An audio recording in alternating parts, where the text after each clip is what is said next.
Ladies and gentlemen, I got breaking news. The state of Arizona has asked Florida to help renew and fix our elections. That is right. Maricopa County's new leaders pledge another election audit, but not like the last one. Now, we are going to come back to that article. I want to show you a clip from their Monday hearing. Listen to this. Our priority is election integrity. It is very important to a lot of my constituents. I will be pushing and have talked to people about it for a comprehensive audit of the entire election system in Maricopa County from a reputable firm.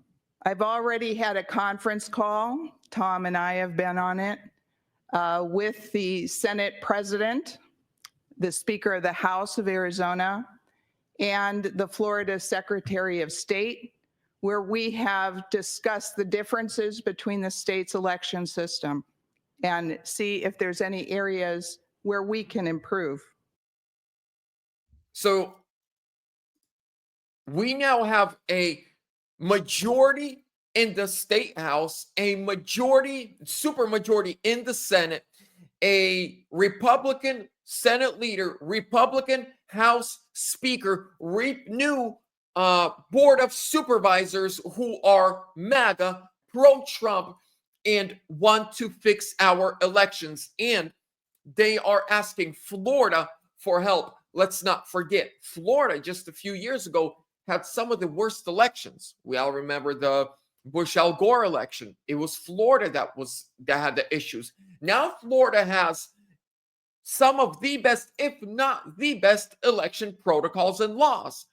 DeSantis with his Republicans in the state fixed them. Now, this audit is going to be different.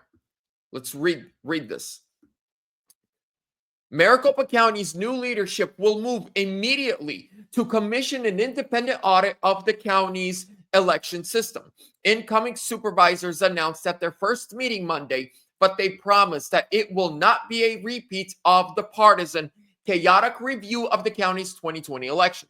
The announcement came as the county swore in 3 new Republicans on the 5-member Board of Supervisors. Minutes after being elected chairman, returning supervisor Thomas Galvin affirmed that supervisors would soon hire what he described as reputable firm to do a, quote, comprehensive review of election procedures and recommend the improvements. Now, I've read the entire article. I've watched their hearings. They said what they're going to do is hire at least 3 out-of-state, out-of-town corporations that audit banks, that audit companies, right? That audit the books on a big organization, and have each one do their own audit and then look at the results. They want to audit 2020, they want to audit 2022, and they want to audit 2024, and they want each one to audit it, behind closed doors without talking to each other, and then bring the results. What are the weaknesses? What are the strengths? What are the vulnerabilities? Where does Kari Lake come into all of this? Now, we know that Kari Lake recently said she's never going to run for office again.